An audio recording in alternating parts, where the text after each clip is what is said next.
बिस्मिल्लाहिर्रहमानिर्रहीम। अस्सलाम वालेकुम। प्रोग्राम मुकाबिल के साथ मैं हूं सरवत फरीम। रऊफ क्लासडा, आमिर मतीन साहब हमारे साथ मौजूद हैं। तहरीक इंसाफ को छोड़कर जाने वाली रुकन कौमी असम्बली आयशा गुललाई साहबा अभी से कुछ देर पहले एक प्रेस कॉन्फ्रेंस कर रही थी, जिसमें इमरान खान साहब पर बड़े संगीन इल्जाम लगाए गए हैं। इस तमाम तर सूरत एक नई बहस तो छेड़ दी है। प्रोग्राम के आगाज पर इससे बात करेंगे, लेकिन सबसे अहम चीज यह है कि नवाज शरीफ साहब की नाअहली के बाद आज शाहिद खाकान अब्बासी साहब ने नए वजीर आजम का हल्फ उठा लिया। पार्लियामेंट से मुंतखब वजीर आजम शाहिद खाकान अब्बासी अपनी पहली तकरीर में आगाज से इख्तिताम तक नवाज शरीफ साहब की तारीफें और उनकी सफाइयां ही देते रहे। वजीर आजम शाहिद खाकान अब्बासी ने 45 दिन में 45 माह का काम करने का दावा तो किया, मगर सवाल अहम यह है कि क्या शाहिद खाकान अब्बासी एक बाइख्तियार वजीर आजम होंगे? बतौर नामुंतखब वजीर आजम उनकी पार्लियामेंट से यह पहली तकरीर को रऊफ क्लासा साहब, आमिर मतीन साहब जो खुद पार्लियामेंट में मौजूद थे, इस तकरीर को किस तरह से देखते हैं इसका तो जायजा लेंगे, लेकिन यह भी जानने की कोशिश करेंगे कि आखिर तहरीक इंसाफ के चेयरमैन इमरान खान साहब आज भी पार्लियामेंट से क्यों गायब थे? वजीर आजम पाकिस्तान की जानिब से बनाई जाने वाली नई विफाकी काबीना में कौन कौन से नए चेहरे देखने को मिल सकते हैं? इसाक डार साहब की भी भरपूर तारीफें की वजीर आजम शाहिद खाकान अब्बासी ने, लेकिन क्या वो एक बार फिर उन्हें वजारत खजाना का कलमदान सौंप देंगे? बेशबहा ऐसे सवालात हैं जिनका जवाब आज के इस प्रोग्राम मुकाबले में हम जानने की कोशिश करेंगे। पार्लियामेंट से मुतालिक बात करेंगे, लेकिन इमरान खान साहब से मुतालिक आयशा गुललाई साहब जो एक प्रेस कॉन्फ्रेंस कर रही थी, बड़े संगीन किस्म के इल्जाम हैं। आमिर साहब, पहले नाज बलूच साहब की जानिब से, अब आयशा गुललाई।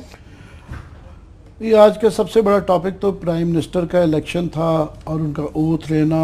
ज़ाहिर हम तो उस पर ही बात करने के लिए तैयार थे, पर एकदम से अभी क्योंकि वाक़या हो गया है और आयशा गुललाई की तरफ से बड़े संगीन इल्ज़ाम हैं, इसको इग्नोर नहीं किया जा सकता।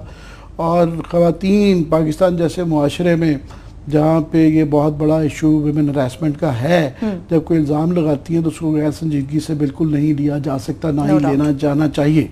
पर इसका जवाब जो है स्पेसिफिक वो दिए हैं, वो तो पीटीआई वाले देंगे।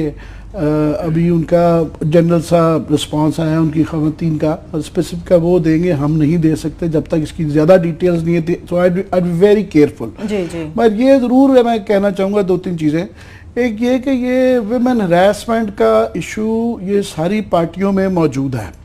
ये हमारे यहाँ ये काफ़ी अरसे से, जिस तरह करप्शन का भी इशू नहीं था, अभी इसलिए suddenly party financing, party funding का भी कई दिहाइयों से चल रहा था, और सारी पार्टियों में इसके ऊपर इलेक्शन कमीशन के लॉज तो हैं कोई, मगर आज तक उसकी पकड़ कोई नहीं थी। ये पीटीआई के बहाने ये इशू बन रहा है, मैं खुश हूँ कि बन रहा है। इसके बाद सारी पार्टियों के ऊपर इसके ऊपर टेलीस्कोप लगनी चाहिए। उस तरह ही वुमेन हरासमेंट का भी इशू मेरी ज़ाती नॉलेज में है कि ख़ास तौर पे जो कोटे पे ख़वातीन लाई जाती हैं, मैं जानता हूँ सारी पार्टीज़ में लोग इतना, वो जो कहते हैं ना, लोग लारे में और ख़वातीन को रखते हैं, और बड़ी डरते डरते मैं कहूँगा मैंने ऐसी ख़वातीन को भी देखा है जो कि ये कोटे की टिकट के लिए किसी हद तक, काफ़ी हद तक जो है ना आगे चली जाती हैं, जो कि नामुनासिब होता है। मगर हैविंग सेड दैट, मैं ये इस तरह के अल्फाज मैं सुन रहा था कि लोगों से कि जो उनकी बहन तो वो इस्लाम का दर्स दे रही हैं मगर वो निकर पहन के टेनिस खेलती हैं, ये भी बड़े गैर मुनासिब अल्फाज हैं, ये नहीं करने चाहिए। पर मैं ये ज़रूर एक्सपेक्ट करूँगा उनसे कि उन्होंने इतने संगीन इल्ज़ाम लगाने के बाद उनको कम से कम रिजाइन पार्टी से कर देना चाहिए। ये कोई बात नहीं है कि ये वोटरों की जमानत है, ये टिकट नहीं, ये कोटे पे आई हैं, ये इलेक्टेड, डायरेक्टली इलेक्टेड नहीं है। जब इतने संगीन इल्ज़ाम इन्होंने लगा दिए इस पार्टी में, इतनी हरासमेंट के, और ये वाले ये जवाब वो देंगे, उसके बाद हमको इसके ऊपर अपना देंगे, क्योंकि बड़ा संजीदा मामला है। पर मैं उनसे ये जरूर एक्सपेक्ट करता हूँ कि वो फौरन पार्टी से रिजाइन जरूर करें। बिल्कुल, लेकिन जो भी क्लासेस साहब इल्जाम जैसे भी हैं, लेकिन एक नई बहस इस तमाम तर सूरत में इस पर छिड़ चुकी है, मगर जो इल्जाम लगाए गए हैं वो भी बड़े गंभीर हैं, जिस से आमिर साहब ने भी कहा।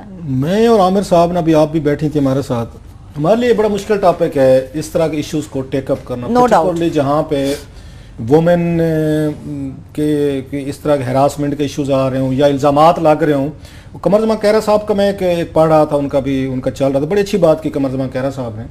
उन्होंने कहा जनाब कि अगर ये इल्ज़ामात इस तरह के अगर सच्चे निकल आए तो इससे पॉलिटिक्स में ख़वातीन या एक न्यू जनरेशन जो आ रही है वो बड़ी डिस्करेज होगी, जिसका पॉलिटिक्स को जिसका नुकसान होगा। उनकी बात से मैं एग्री करता हूँ। ये सेंसिटिव टॉपिक इसलिए भी है कि खुद अपनी हमारी माएँ बहनें जो हैं या मेरी मिसेज हैं या दीगर हमारे रिलेटेड है, वो ये वर्किंग वूमेन है। हमारे अपने भी आपको पता है इसमें जो हमारी ये टीम है, बिल्कुल। उसमें भी खवातीन है।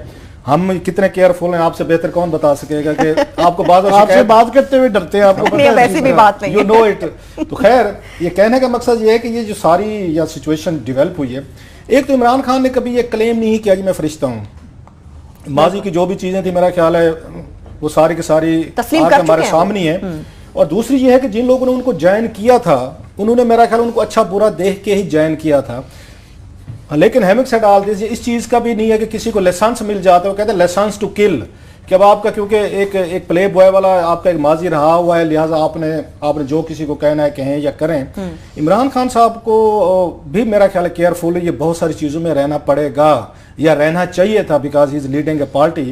कि अगर मुमकिन है अभी तक अगेन, क्योंकि खान साहब का कोई ना पॉइंट ऑफ व्यू नहीं ना उनका सामने आया, उन्होंने कोई बात इस पे नहीं किया, हम इसमें कोई वो नहीं करना चाहते। मैं इसलिए भी थोड़ी सी बात कर रहा हूँ कि मुझे खुद पीटीआई से रिलेटेड कुछ 2-3 खवातीन ने कुछ अर्सा पहले उन्होंने मुझे भी कहा, इमरान खान की बात नहीं की थी, इमरान खान की वो कहते हैं हमेशा इज्जत से पेश आते हैं हमें, कुछ दिगर लोग उनके इर्द गिर्द कुछ 2-4 करीबी लोगों के जिनका नाम भी मुझे उन्होंने बताया, उन्होंने मुझे कहा था कि ये लोग यहाँ पे हरासमेंट का कल्चर है। इमरान खान का किसी ने नहीं कहा था, लेकिन उनके बड़े करीबी 2-3 लोग थे, उनका नाम उन्होंने मुझे लिए थे। बल्कि यहां तक भी कहा था कि शायद अगर कभी कोई हमें ज्यादा उन्होंने तंग किया तो शायद अगर आपकी हमें जरूरत पड़े कि आप इस इश्यू को हाईलाइट करें, ये चीज का मुझे भी इल्म है कि मुझे 2-3 ने कहा था। मैंने उनको ये सजेस्ट किया था, जो मेरे पास उन्होंने किया था कि इस तरह चीजें हो रही है, मैं कि आपको ये इमरान खान के नोटिस में लाना चाहिए। उनमें से 2-3 लोगों ने इमरान खान के नोटिस में लाए और इमरान खान ने उस पर एक्ट किया, जहां तक मेरी अपनी इंफॉर्मेशन है, जब उनको बताया गया। तो ये मैं बता रहा हूं, ये जो कल्चर है ये बाज दफा टॉप के बंदे को नहीं होता, इधर इधर का जो क्राउड होता है, जो तबलची ड्रम बीटर्स जो खान साहब के साथ जरा करीब रहते हैं, वो इस तस्वर को इस्तेमाल वो करते होते हैं। और ये तकरीबन जैसे आमिर कह रहे थे, ये हर पार्टीज में इस तरह के इश्यूज आते हैं। अच्छा, ऐसे इसके क्योंकि इनके यहाँ ज्यादा इसमें खवातीन आई हैं, ज्यादा वो आप पढ़ी लिखी आई हैं, ज्यादा आप कह सकते हैं कि इनके पास क्राउड खवातीन का ज्यादा है, तो इसलिए इनको ज्यादा केयरफुल रहना पड़ेगा। एक चीज की मुझे खुशी हुई है नाज बलोच साहबा की, मैं बड़े दिन से कहना चाह रहा था, वो कोई हमें टाइम नहीं मिला, कि नाज बलोच के साथ भी रवैया ठीक नहीं था इनका। इमरान खान साहब ने जिस तरह के अल्फाज कहे थे कि जो वो छोड़ें जी, कोई ऐसी बात नहीं थी, ये नहीं करना चाहिए था। ये मेरे था, किसी दिन मैं बात करूंगा। नाज बलोच इस पार्टी के लिए बड़ी लड़ी थी, बड़ी वो टीवी शोज में हमने देखा नाज बलोच को, दीगर इश्यूज पे लड़ी, पार्टी के लिए बड़ा उन्होंने काम किया, जान दी। अगर कहीं पे इशू बन भी जाते हैं, बाज दफा नहीं हो रहा, को छोड़ के जाना चाह रहा है, एटलीस्ट एक फेयरवेल अच्छी होनी चाहिए, गुड, उसको अच्छे तरीके से भी उनको गुड बाय कह सकते हैं। आज दाद दें जरा उनके करेक्टर की, नाज बलोच की। आज मौका था, ये आपके खानदानी होने की निशानी होती है कि नाज बलोच के पास आज बेहतर मौका था कि वो हिट करते हैं इस इमरान खान पे। हाँ जी बिल्कुल जी, कि ऐसा ठीक कह रही है। हालांकि इमरान खान ने जो उनके बारे में बात की थी, एक बंदे के दिल में आता है, गुस्सा आता है, एक एंगर आता है, हम इंसान है। ये मैं कहूंगा फर्क होता है एक खानदानी, एक आपके प्रिविलेज में, आपकी ग्रूमिंग है कि नाज बलोच ने आज आके इमरान खान को रेस्क्यू किया है। हालांकि वो इस पार्टी में भी नहीं है, वो डैमेज कर सकती थी। उन्होंने कहा नहीं जी, इमरान खान साहब मैं जब तक रही हूं, उन्होंने कभी कोई ऐसा इस तरह की उन्होंने हरकत वहां पे नहीं की। उन्होंने भी कहा, मलाइका जो है वो बड़ी क्लोज रही हुई है इसमें, उन्होंने भी यही कहा कि ये नहीं है।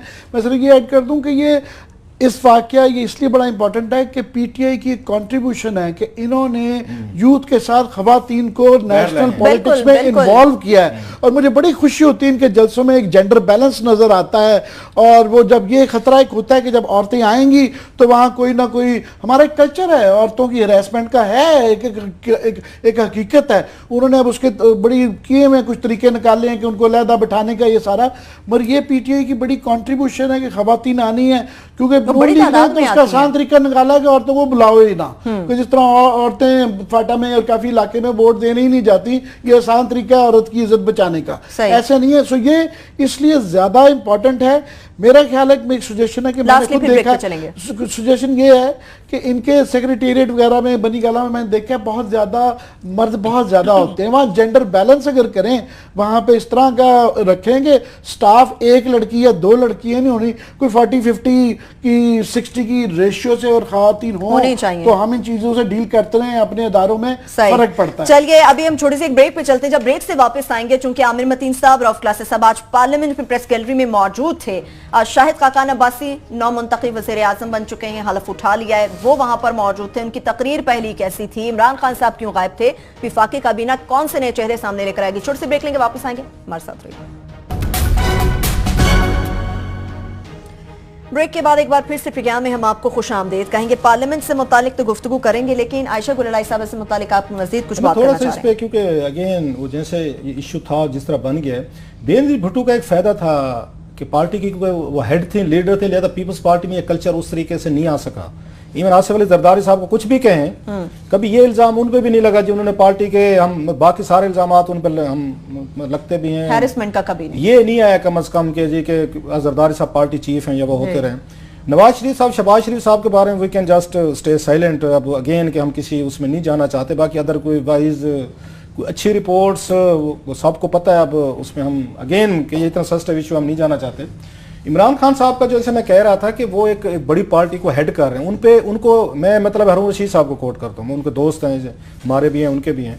उन्होंने भी 2-3 दफ़ा इनको थोड़ा सा वार्न किया था कि ज़रा थोड़ा सा आपकी पार्टी अब बड़ी हो रही है, ख़वातीन ज़्यादा आ रही हैं, you have to be careful कि किसी जगह से कोई आपका ये नहीं, आपसे हट के कोई और आपके जो चहीते जो हैं वो कोई ऐसी हरकत ना कर लें जिससे कोई उनको मौका मिल जाए।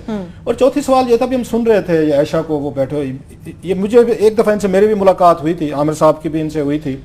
एम्बिशियस हैं ये, जो मेरा इनके बारे में रीडिंग थी कि हाईली एम्बिशियस वुमन है। एम्बिशियस लोगों से डरना चाहिए, मेरा ये अपना व्यू है।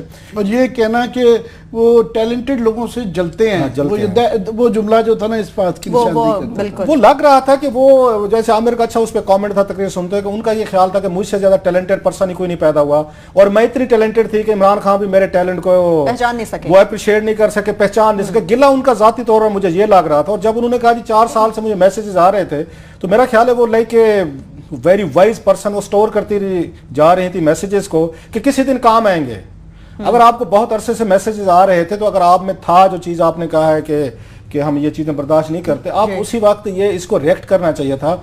और चौथी चीज़ मेरा ख्याल, अगर इस तरह का मसला था हमारे जैसे कल्चर में, इनको इमरान खान को खुद कन्फ्रंट करना चाहिए था। अगर जब उन्होंने इनको मैसेज भेजा था, इनको कन्फ्रंट करना चाहिए था और उनके साथ बैठ के वहीं बात कर लेनी चाहिए। जो पिक्चर्स हमने देखी हैं कल तक की, वो लग रहा है कि बहुत हीटेड आर्गूमेंट इमरान खान में और आयशा में चल रहा है, जो इमरान खान उनकी बात नहीं सुन रहे, नहीं मान रहे, वो इशू क्या था या क्या नहीं था।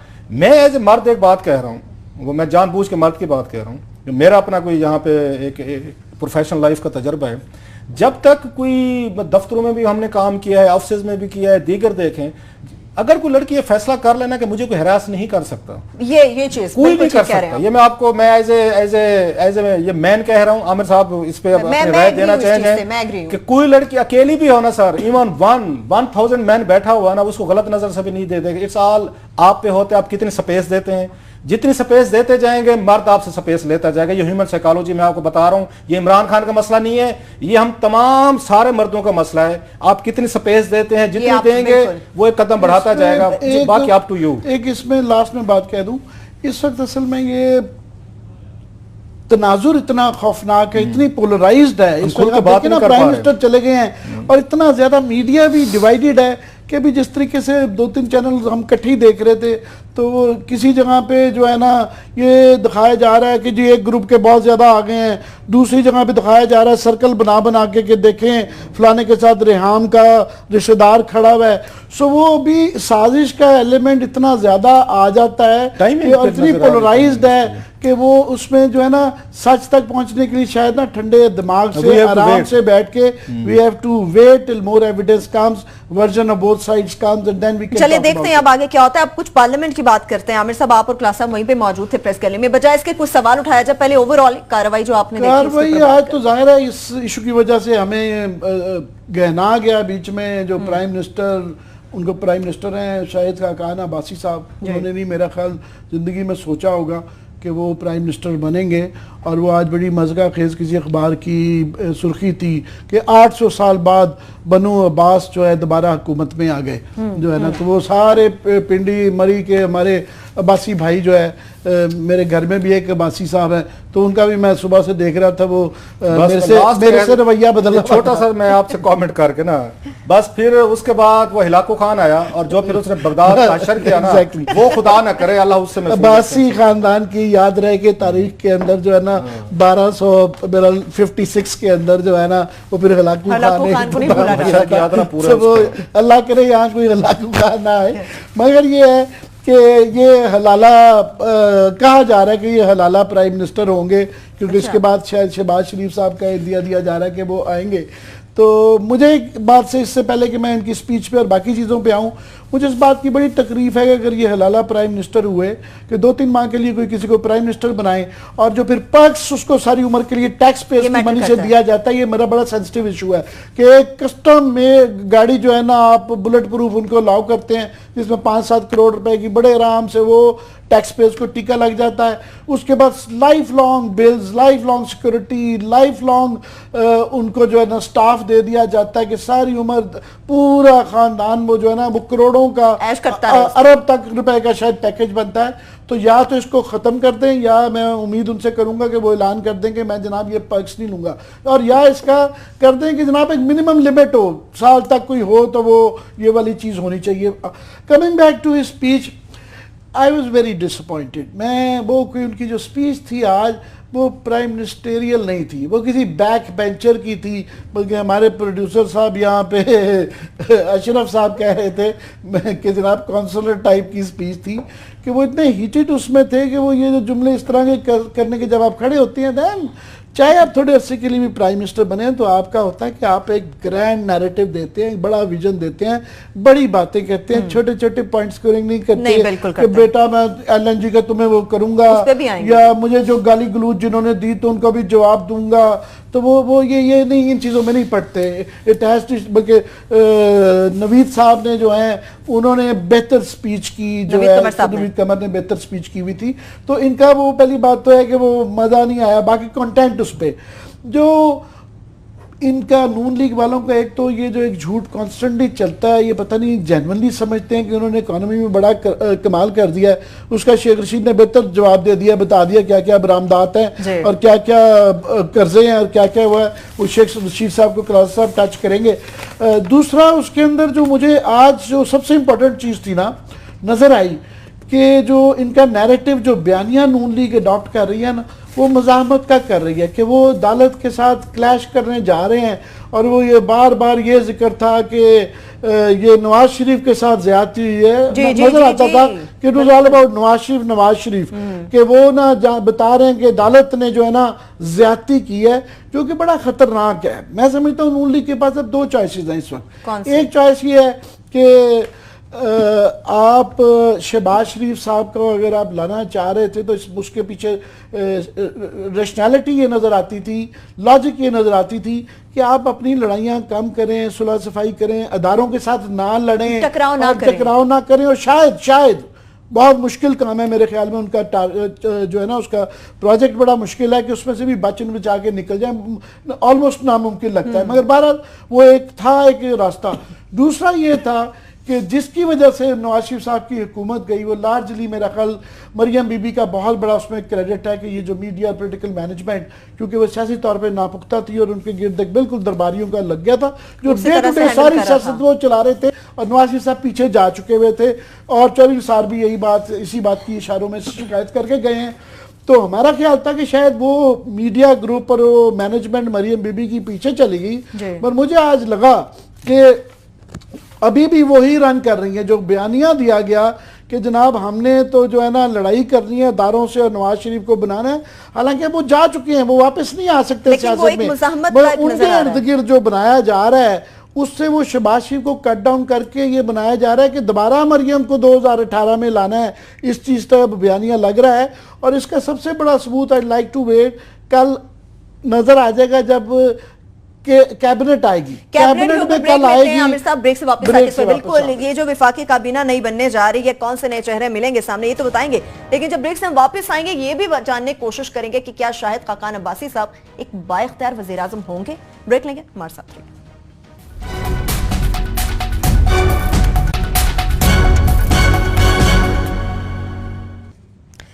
ब्रेक के बाद एक बार फिर से प्रोग्राम में हम आपको खुशामदीद कहेंगे। पार्लियामेंट में प्रेस गैलरी में आप भी मौजूद थे क्लासा साहब। बतौर नौ मुंतखब वज़ीर आज़म शाहिद खाकान अब्बासी साहब की इस तकरीर को किस हद तक आप मुकम्मल समझते हैं? मैं करता हूं अभी, क्योंकि वो बड़ा इशू है, उस पर एक दो मुझे बड़े क्रेडिबल मेरे सोर्सेज हैं जिन पे मैं बिलीव करता हूं। किससे मुतालिक बात करें क्लासा? मैं वो जो आयशा साहबा ने जो बातें की हैं उसमें जो वही ऐसा ऐसा चीज़ें खुल के मेरा ख्याल कल तक मजीद सामने आ जाएंगी।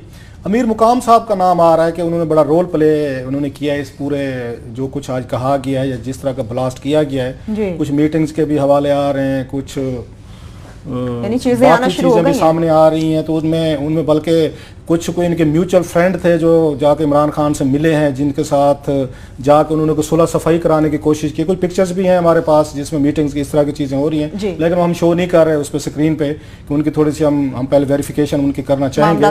सो कुछ मेरा ख्याल है मामला इतने आसान नहीं है जितना हमें नजर आ रहे हैं, क्योंकि जो इशू है कल तक तो सेटल करने की कोशिश की गई थी। और एक चीज़ बड़ी इंपॉर्टेंट थी कि उन्होंने कहा था कि मेरे पास इमरान खान के मैसेजेस हैं। मुझे बड़ा क्रेडिबल एक उस सोर्स ने कहा है, उन्होंने कहा जनाब इनके पास कोई इमरान खान के मैसेजेस नहीं है, अगर होते तो ये दिखा देते हैं। 4 साल इंतजार इसीलिए उन्होंने ये कहा जी इमरान खान का ब्लैकबेरी कब्जे में लिया जाए। अपने भाई आपके पास अगर मेरे पास मुझे किसी ने किए हैं तो मेरे होने चाहिए फोन में। ब्लैकबेरी वैसे आउटडेटेड हो चुका है, नहीं है ब्लैकबेरी तो वो जो है ना बहुत आउटडेटेड टेक्नोलॉजी हो गई है, वो तो ऑलमोस्ट कंपनी बंद होने जा रही है। अमीर मुकाम साहब ने वो कहते हैं मिशन जो कंप्लीट वो कहते हैं ना उसका टॉम क्रूज वाला मिशन इम्पॉसिबल जो था, तो उसके पीछे वो अमीर मुकाम साहब हैं, उन्होंने कुछ ना कुछ इस पे वारदात डाली है। बाकी चीजें जब तक सामने खुल के आएंगी कल परसों में तो मजीद हम इस पे बात करेंगे।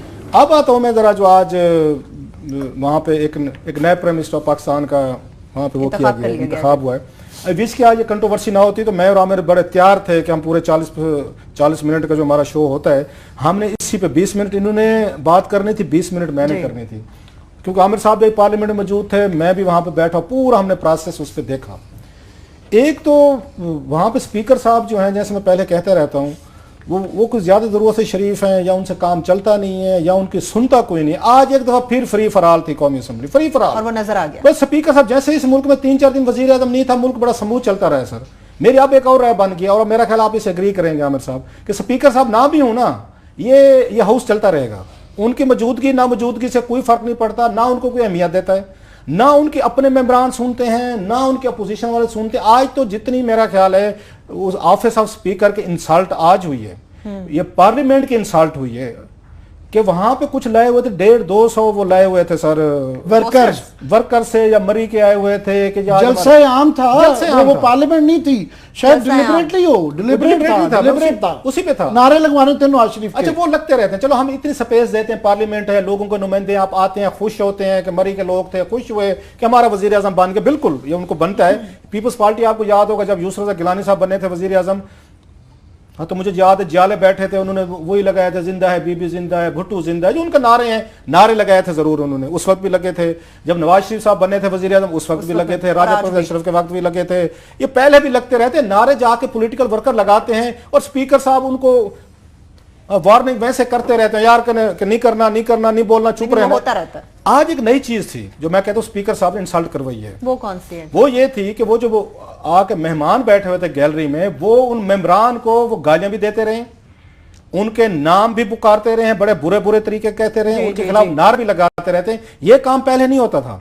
पीपल्स पार्टी वाले आते थे, जो भी आते थे अपने लीडरों के नारे मारते थे, वो जिंदाबाद नहीं देते थे। आज मैंने देखा है और सुना है और इशारे भी देखे हैं, बड़े गंदे गंदे उन्होंने इशारे किए हैं, उन्होंने बड़े नारे मारे हैं और उन्होंने शेख रशीद सबसे ज्यादा उनकी उनमें हुई है, हिट लिस्ट पे थे, अगेन हिट लिस्ट पे, जो आपके अगेंस्ट एक वजीर आजम को उम्मीदवार है, चाहे 4 वोट निकले चाहे 33 निकले, उम्मीदवार तो है ना आपके खिलाफ, उसको उन्होंने गंदे तरीके से उन्होंने गालियां दी हैं मेरा ख्याल है। और स्पीकर साहब ऐसे ही लग रहा था सारा स्टेज ड्रामा है, ना करो वो जो मैं कह दूंगा उनको सर्जेंट आर्म को निकाल देंगे। हजूर अगर आप सीरियस होते ना, एक दफा नहीं हुआ, पूरी 2-3 घंटे की प्रोसीडिंग मुसलसल। आप क्या करते हैं, आप रोकते वहां प्रोसीडिंग को, आप पहले कहते तमाम ये गैलरियां खाली करवाएं, इनको उठाएं यहां से, ये जाएं क्योंकि ये रूड हैं, ये यहाँ बदतमीजी कर रहे हैं, अरकान असेंबली को गालियां दे रहे हैं और इसी काम के लिए लाए गए हैं और मुसलसल कर रहे थे। आप उनको देख रहे होंगे, तो उन्होंने नहीं किया। सो ये जो आज इनका तरीकेकार था, स्पीकर साहब बेबस आदमी है, वो मानते बेचारे बिल्कुल, अगर मैं कह दे तो शरीफ आदमी है, चलो एक अच्छा लफ्जों में ये कह देते हैं, उनको पहले मुझसे शिकायत रहती है जी मैं उनको कमजोर कहता हूँ, वो शरीफ आदमी है। ये चीज बड़ी वाज़ेह थी कि ये लड़ने के लिए आए हुए। हुकूमतें इस तरह नहीं बिहेव करती जिस तरह ये वहां पे मैंने आज बिहेवियर देखे। हुकूमतें बड़ी कूल रहती हैं, बड़ी वो कहते हैं ना एक उसका एक लफ्ज़ शांत रहती हैं, जरा ठंडी रहती हैं कि अपोजिशन का काम होते आपको डिस्टर्ब किया जाए। जो काम अपोजिशन को करना चाहिए था, आमिर साहब ने अगर आज नोट किया, अपोजिशन ढीली थी आज, जरा कूल थी कि चलो यार एक प्रोसेस है, नया वजीर आजम आ रहा है, चलो ये लोग हाल्ट हैं, इनका वजीर आजम चला गया, इनको स्पेस दें। आज ये नहीं संभाले जा रहे थे, आज वो गुस्से में थे। कैप्टन सफदर साहब को सुना आपने, और मैं दाद देता हूं, वैसे ख्वाजा आसिफ साहब जो हैं वो आखिर ख्वाजा आसिफ साहब को जाकर उनको रोकना पड़ गया जबरदस्ती। मैंने उनको देखा, शेख रुहेल असगर साहब जो पहले भी ये काम करते हैं, उसके बाद साद रफीक साहब, वो ये 3-4 लोग हैं जिन्होंने जाके उनको रोकने की कोशिश की है कि जनाब थोड़ा सा आपको रहम करें, कुछ जरा मेहरबानी फरमाएं। सो ओवरऑल ये सिचुएशन जो थी मेरा ख्याल है कोई बेहतर नहीं थी।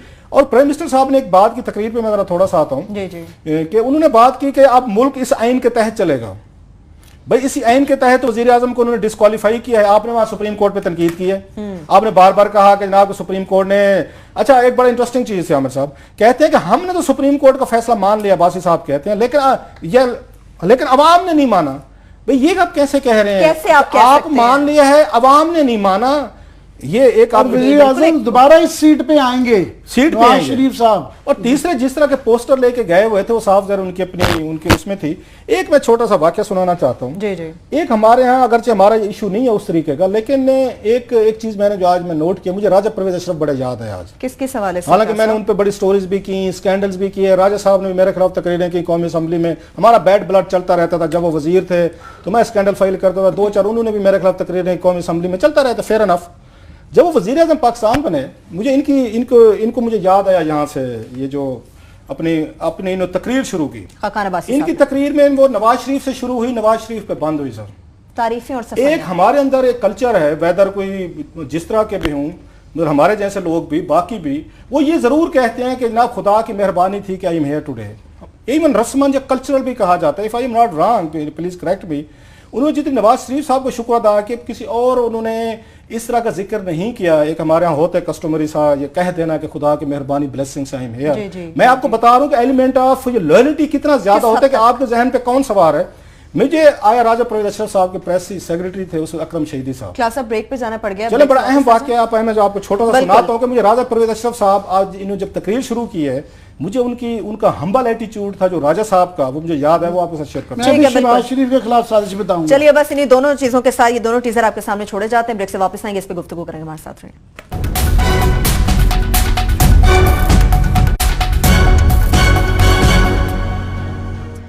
ब्रेक के बाद एक बार फिर से प्रोग्राम में हम आपको खुशामदेद कहेंगे। गुफ्तगू का आगाज वहीं से करेंगे। राजा परवेज अशरफ से मुतालिक आप कोई मैं जल्दी से करूं क्योंकि आज वो ऐशा साहिबा की वजह से हमारे 2 सेगमेंट उधर चले गया। आमिर साहब और मैंने बड़ा कंप्रिहेंसिव पार्लियामेंट डायरी आपको देनी थी, बड़ी इंटरेस्टिंग चीजें हुई है वहाँ पे। तो खैर जब मैं वहाँ पे पहुंचा तो मेरे अंदर भी था कि राजा साहब को और मेरा एक बैड ब्लड है, तो मैं शायद मुझे बुला के कहना चाहते होंगे कि भाई साहब बड़ी खबरें करते थे, बड़ा हमारे ऊपर स्कैंडल करते थे, ये देखें हमें खुदा ने कहाँ बिठा दिया है। और आप वही रिपोर्ट वही बकौल उनका नुसरत जवेद साहब के वही 2% के रिपोर्टर। खैर मैं बैठा और मुझे याद अकरम शहीदी साहब भी बैठे थे, तो उन्होंने राज साहब का एक उन्होंने वैसे हम्बल तरीके से पूछा जैसे एक होते, और भी सहाफ़ियों को बुलाया हुआ था उन्होंने एक एक करके कि बताएं कि हमें मशवरे दें ये हुकूमत चलाने के। ठीक। तो मैंने कहा सर जी मैं अगर इतना सियाना होता राजा साहब और इतना मैं पॉलिटिकली अवेयर होता और इतनी मेरे अंदर एक होती तो मैं आपकी जगह वज़ीर आज़म ना बना बैठा होता। मैंने तो अपनी मैं टालने की कोशिश की ना कि मैं क्या मशवरे दूँ उनको। हाँ।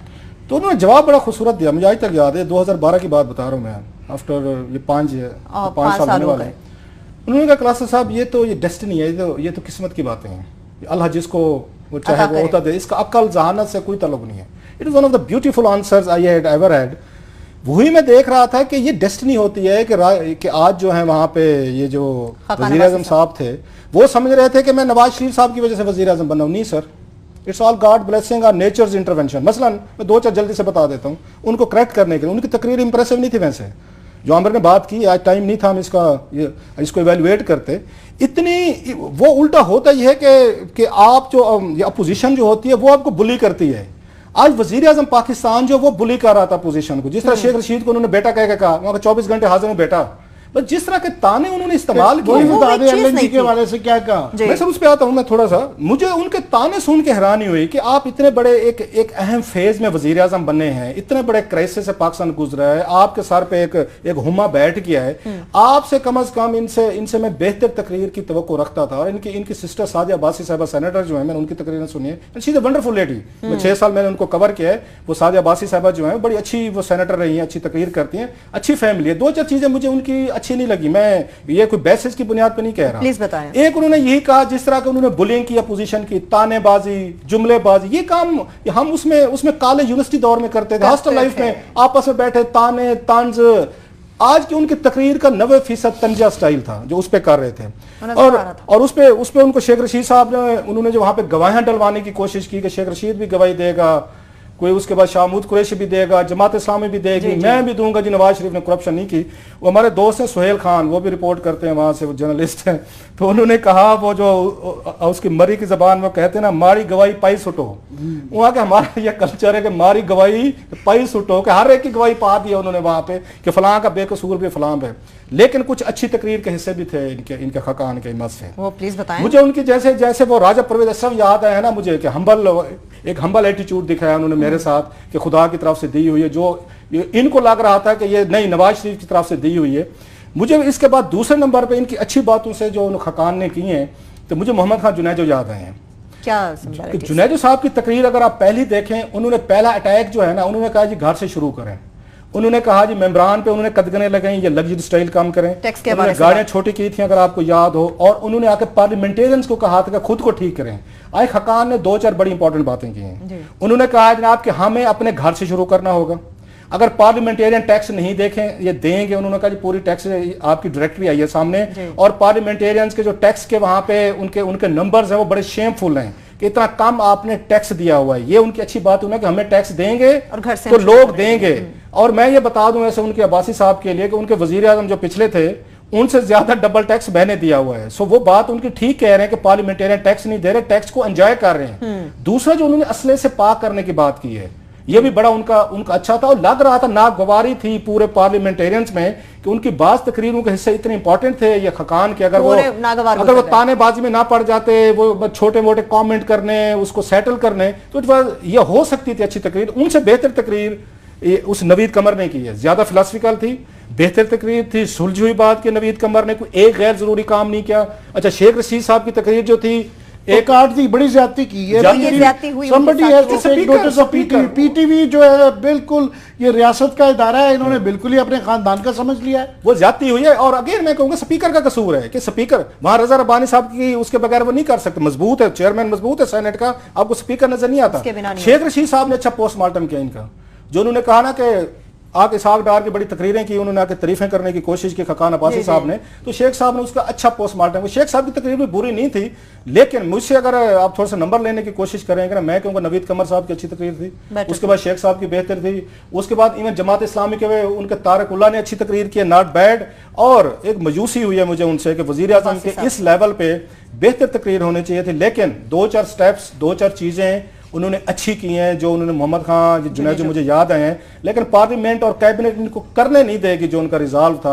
बहरहाल एक अच्छी तकरीर की तवक्को थी, एंड मादरत के साथ वो ये खकान अब्बासी साहब, हालांकि उस पर बात हम करते रहेंगे, उस लेवल की तकरीर नहीं कर सके जो उन्हें करनी चाहिए थी। वो नवाज शरीफ के उससे रुमैस से बहर ही नहीं निकले। ये सवाल तो बाकी रहेगा कि किस हद तक वो मुखलिस बाइख्तियार वज़ीर आज़म साबित होंगे। जिस तरह से तकारीर के ऊपर बात हो रही है, तो चौधरी निसार साहब तकरीर सुनते ही चले गए। शहबाज शरीफ साहब के हवाले से भी आप लग रहा था कि वो अपना एक पूरा इखलाकी तकाजा पूरा करने आए, बस कि ये ना लगे कि मैं बैकआउट कर गया। वो बैठे तकरीर सुन रहे थे और बस तकरीर सुनते सारे अपना फ़र्ज़ पूरा करके चले गए। मगर मुझे जो लग रहा है ना कि जो निसार साहब का थ्योरी थी कि शायद शहबाज शरीफ साहब उनको लेके आ जाए, और जो ये लग रहा था कि इन्होंने अक्लमंदी की है, शायद वैसे इखलाकी तौर पे या सियासी तौर पे अच्छी नहीं है कि दोबारा डायनेस्टी शुरू हो गई है शहबाज शरीफ साहब को जो कह रहे हैं दोबारा लाने की। मगर कम अज़ कम लग रहा था कि लॉजिकली कि अपने ख़ानदान का उन्होंने नफाक को कंट्रोल कर लिया, क्योंकि अगर नहीं शहबाज शरीफ को बनाते तो ख़ानदान में लड़ाई लाजमी होनी थी। मगर मुझे नहीं लगता कि ऐसा है, मुझे नहीं लगता है कि शायद ये हलाला प्राइम मिनिस्टर होंगे, मुझे लगता है कि यही चलेंगे आगे। वो इस वजह से कि जो प्राइम मिनिस्टर नवाज शरीफ, साबिक प्राइम मिनिस्टर नवाज शरीफ साहब जो है, जो उनका ऑर्डर था, या जो मरियम बीबी का हल्का है यहाँ पे इर्द गिर्द, ये तमाम लोग जो हुकूमत इस्लामाबाद की चला रहे थे, नवाज शरीफ साहब का कैंप कह लें, मरियम बीबी का कैंप कह लें, वो शहबाज शरीफ को लाना पसंद नहीं करते, क्योंकि शहबाज शरीफ का ऑर्डर अपना होगा। सही। उसमें से आधे लोगों को वो नहीं रखेंगे और वो कुछ अपना विजन देना चाहेंगे या अपनी करेक्शन देना चाहेंगे। इन सब का वो विजन भी नहीं शेयर करनी और वो पावर भी नहीं चाह रहे। उनको पता है कि अगर शहबाज शरीफ साहब आ गए तो नहीं, तो ऑलरेडी ये साजिश शुरू हो गई है। मैं समझता हूँ शहबाज शरीफ साहब की कि ये वो जो पॉलिसी नजर आ रही है कि लड़ाई करनी है अदालतों से, इंस्टीट्यूशन से, इशारों किनारों में, ये वो बाय द टाइम वो अगर आ भी गए, और अभी आने में बड़ी रुकावटें हैं उनके, कि उनको एक बाई इलेक्शन भी बाय द वे लड़ना है जो कि इतना आसान नहीं है, जो कि ज़रूरी नहीं है कि वो जीतें, वो भी बहुत बड़ा सेटबैक हो सकता है। और अगर वो हार जाएं तो वो बिल्कुल ही पार्टी भी समझे हैं कि लाहौर में तबाह तो वो भी है। मगर मुझे लगता है कि वो आ भी गए, जब तक लड़ाई इतनी बढ़ चुकी होगी, क्योंकि ये वो कुछ भी नहीं कर सकेंगे। सो वो चाह रहे हैं कि continuation of that old order, Nawaz Sharif order and Maryam बीबीज ऑर्डर, वही चलता रहे, क्योंकि वो जो दरबारी हैं अभी स्ट्रेटजी बना रहे हैं। शहबाज शरीफ साहब का मुझे कोई अमल दखल नहीं नजर आ रहा कि मौजूदा इंटरम अगर ये पीरियड है कि इसकी जो तकरीरें या कंटेंट या पॉलिसी है या स्ट्रेटजी है उसमें उनकी शमूलियत नहीं मुझे नजर आ रही है। कल कैबिनेट से ज्यादा क्लियर हो जाएगा। दूसरा, ये जो नैरेटिव बनाया जा रहा है, जो आज बार बार प्राइम मिनिस्टर शाहिद खाकान अब्बासी ने भी किया कि अदालतों ने ये किया, और अदालतों पे ये जो सारा डाल रहे हैं, ये बड़ा खतरनाक काम है। और अदालत ने, याद रहे, आज एक क्लैरिफिकेशन ऑलरेडी भेजी है जो इमरान खान के बयान को मिसकंस्ट्रू करके कहा गया था जस्टिस साहब के हवाले से, वो क्लियर किया गया है। बात यह है कि ये जो बयानिया के जनाब ये एक नैरो किस्म की उन्होंने ग्राउंड के ऊपर प्राइम मिनिस्टर फारिग कर दिया है 2 लाख रुपए की तनख्वाह पे, जो कि उन्होंने, वो कह रहे हैं रिसीवेबल ली नहीं है। ये फैक्चुअली गलत है। वो इसलिए कि सिर्फ इस पे नहीं किया गया, इसके पीछे वो इतना बड़ा पहाड़ सबूतों का था जो जस्टिस खोसर साहब की जो जजमेंट के अंदर है, जस्टिस गुलजार साहब की जजमेंट में है कि मुतजाद बयानात वो इसका हिस्सा हैं। वो सारा अब वो माइनॉरिटी जजमेंट नहीं है। दूसरा, इतने सारे सवाल जायदादों के और वो ब्ला ब्ला ब्ला जो 16 कंपनियां बन गई हैं, उन्होंने उसका अगर ये इसमें डाल देते तो लोगों ने कहना था ट्रायल नहीं हुआ, ठीक है, मगर वो इसका हिस्सा है। दूसरा, ये फैक्चुअली गलत है कि सिर्फ वो रिसीवेबल थे और पैसे नहीं निकले थे। जज साहब ने, ये वो लोग ज्यादातर कह रहे हैं वकील, या तो जिनके जाती मफाद हैं, या वो वाले हमारे दानिश्वर हजरात हैं जिन्होंने प्रोसीडिंग्स अटेंड नहीं की हैं। अदालत ने ये क्लैरिफाई किया था कि जनाब ये जो पैसे का मामला है ना कि रिसीवेबल निकाले या नहीं निकाले, 2014 में इन्होंने कंपनी वाइंड अप कर दी थी कैपिटल FZD, और दुबई में जज साहब ने जिक्र किया था कि दुबई में जब वाइंड अप करते हैं तो सारी गिव एंड टेक पूरी लाइबिलिटीज कवर करते हैं, जिसके यहाँ पैसा है, इंटाइटल्ड है या रिसीवेबल है, वो ट्रांसफर होता है और आप सर्टिफिकेट देते हैं कि जनाब हमने सारे मामला फाइनेंशियल क्लियर करते हैं, जिस तरह पाकिस्तान में भी होता है। इवन स्कूलों कॉलेजों हॉस्टल में होता है कि सारी सीधे अपनी अपनी लाइबिलिटीज कवर करनी होती है। पहली बात। दूसरा कि ये जो एक वैसे ही है, कॉमन सेंस की बात है कि ये जो इतना सारा मवाद है ये अभी ट्रायल में जा रहा है, तो बाकी अगर किसी को कसर है कि नवाज शरीफ बेकसूर हैं तो ये ट्रायल में जो है याद रहे कि इसमें जुडिशियल ओवरसाइट तो है ही है, इसके अंदर बारे सबूत अब सारा इनके ऊपर है। और वहां ये नहीं कह सकते जिस तरह इन्होंने JIT में और सुप्रीम कोर्ट में कहा कि जनाब नहीं हम नहीं बताते, वहां उन्होंने कहना जनाब ये जायदादें जो कि अब बढ़ गई हैं, 16 कंपनियां हो गई हैं, और सारी चीजों को आप साबित करें, रसीदें लेके आए, रसीदें लानी पड़ेंगी। तो जब ये शहबाज शरीफ वाला आखिरी बात कर रहा हूं, मामला ये चल रहा होगा बाई इलेक्शन का और ये लड़ाइयां कर रहे होंगे, तो वहां पे टेलीस्कोप लगी होगी, हम रोज वहां जा रहे होंगे, हमें भी अजबर हो गई है वो सारी तफसीलात केसेस की, तो वो एक सर पे लटक रही है। और वो किसी वक्त भी, जरूरी नहीं 6 माह लगे, वो 3 माह में भी कह सकते हैं कि जनाब आपकी बेल्स कैंसिल होती हैं, इनमें से कोई भी गिरफ्तार हो सकता है। मैं कह रहा हूं बार बार, इनको अदराक नहीं है कि ये कितना संगीन मामला है, और ये पता नहीं फिर जान के लड़ रहे हैं। मुझे लड़ाई में इनका भला नहीं नजर आ रहा। ठीक है, आखिरी मिनट है क्लास साहब, आपको भी लग रहा है कि मुजाहमत करने की जानिब लोग बढ़ रहे हैं? मैं एक और हम उनकी तकरीर का आने वाले दिनों में बात करते रहेंगे। दूसरी उन्होंने बात की खाकान अब्बासी साहब ने, एक तो मैंने कहा ना जैसे उन्होंने तंजिए जैसे स्टूडेंट बुलिंग हो रही थी, बुली टाइप मतलब गुफ्तगू हो रही थी सारी, मजा नहीं आया। एक और उन्होंने बात की जो मुझे डाइजेस्ट नहीं हुई, उन्होंने कहा जनाब कि मेरा सियासत में आने से पहले लाइफस्टाइल बेहतर था। जी ये बात मेरा ख्याल है 85 86 में इनके, बल्कि 86 में इनके वाले साहब के और इनके उसमें उनकी डेथ हुई थी, उसके बाद ही आए थे कुछ बिल्कुल अर्सा। मुख्तसर क्लास तो क्या उसके पास उस वक्त इनका क्या लाइफस्टाइल था, मैं नहीं समझ सका। एयर ब्लू तो नहीं थी ना, बहुत सारी चीजें नहीं थी। अभी इसके ऊपर भी ये सवाल आप है। लोगों को क्या कहते हो, मतलब अब आप क्या करते हैं, अब आपके ठीक। पास मतलब क्या नहीं है जो उस वक्त नहीं था। चले मेरे पास टाइम नहीं है इस पे मैं टाइम बात बिल्कुल करना हमारे पास खत्म चाहूंगा। हो चुका है। इस तरह ना शुक्री मत किया करें, आपको सियासत की वजह से बहुत, उस सियासत की वजह से टुडे यू आर द ठीक है, प्राइम मिनिस्टर ऑफ बिल्कुल आने वाले पाकिस्तान। दिनों में क्लासेस सब और इस आप सारी कहते सूरत हैं हाल कि का फॉलोअप हमारा अपने उसमें देखने नहीं वालों था। तक हम पहुंचाते रहेंगे। इसके साथ ही इजाजत दीजिए, अल्लाह हाफिज।